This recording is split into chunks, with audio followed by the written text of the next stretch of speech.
Hi everyone, welcome back to our channel. Today in this video, we are going to see how to fix Apple ID account error, description not available, verification failed on iPhone or iPad.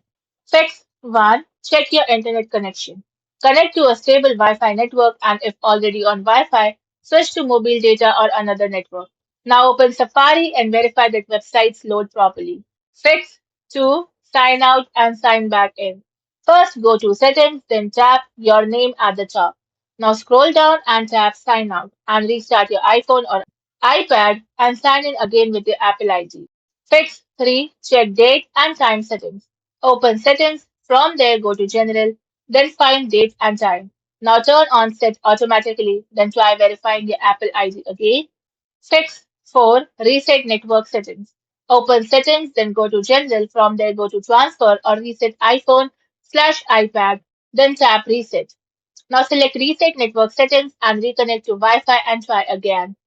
Fix 5. Verify Apple's server status.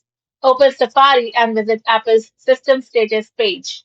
Now check if Apple ID services are experiencing outages and wait until the service is restored if there is an issue. Thank you for watching, and for more such informative videos, do like, share and subscribe to our channel.